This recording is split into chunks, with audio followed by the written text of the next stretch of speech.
Hello നമസ്കാരം. നക്ഷത്രങ്ങളെയും തിഥികളെയും ആധാരമാക്കി നമ്മൾ പല ആചാരാനുഷ്ഠാനങ്ങളും നടത്താറുണ്ട്. ഉത്സവാദികൾ, വിവാഹാദി ശുഭകർമ്മങ്ങൾ ഇത്യാദി വിഷയങ്ങളെല്ലാം നക്ഷത്രങ്ങൾക്ക് പ്രാധാന്യമുള്ളവയാണ്.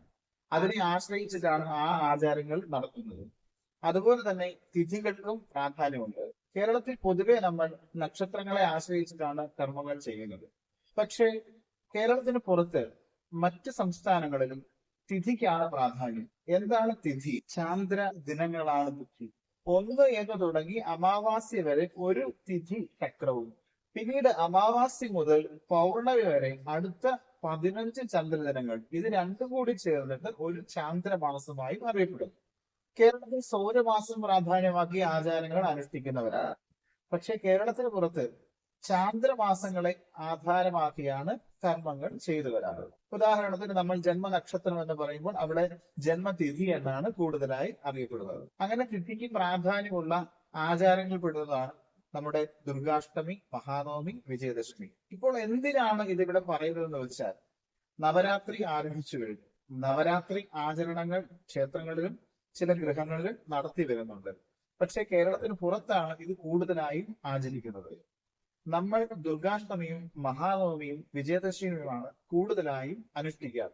ദുർഗാഷ്ടമിയുടെ അന്ന് പൂജ വെക്കുകയും മഹാനവമി കഴിഞ്ഞ് വിജയദശമിയുടെ അന്ന് പൂജ എടുക്കുകയും ചെയ്യുന്ന ഒരു പതിവ് നമ്മുടെ കേരളത്തിലുണ്ട്.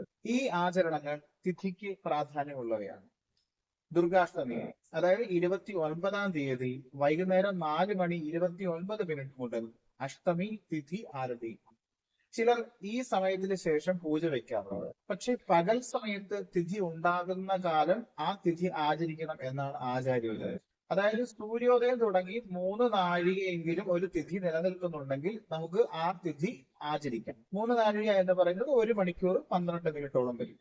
അങ്ങനെ വരുമ്പോൾ 29-ാം തീയതി കഴിഞ്ഞ് 30-ാം തീയതി രാവിലെ സൂര്യോദയത്തിന് ശേഷം, അതായത് 6:14 ശേഷം പൂജ വെക്കുവാനുള്ള സമയമായി അന്ന് ദുർഗാഷ്ടമി ആചരിക്കുവാനും ആചാര്യന്മാർ പറയുന്നു. തുടർന്ന് ഒക്ടോബർ മാസം 1-ാം തീയതി മഹാനവമിയായും അതിനുശേഷം ഒക്ടോബർ 2-ാം തീയതി വിജയദശമിയുമായും ആചരിക്കാം. 30-ാം തീയതി രാവിലെ 6:14 ശേഷം പൂജ വെക്കുവാനും വിജയദശമിയുടെ അന്ന് ഒക്ടോബർ മാസം 2-ാം തീയതി രാവിലെ 9:15 മുൻപായി പൂജ എടുക്കുവാനും ഉള്ള സമയമാണ്.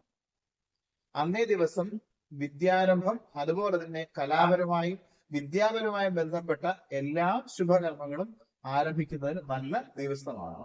ദുർഗാഷ്ടമി, മഹാനവമി, വിജയദശമി എന്നീ ദിനങ്ങളിൽ ആചരിക്കേണ്ടുന്ന ചില ആചാര അനുഷ്ഠാനങ്ങളുണ്ട്. വർഷത്തിൽ അപൂർവമായി മാത്രം വരുന്ന ഈ 3 ദിവസങ്ങളിൽ പ്രത്യേകമായിട്ടുള്ള മന്ത്രജപങ്ങളാൽ ആരാധന നടത്തുന്നത് നിങ്ങൾക്ക് അത്ഭുതകരമായിരിക്കുന്ന ഫലസിദ്ധികൾ നേടിത്തരുന്നതാണ്.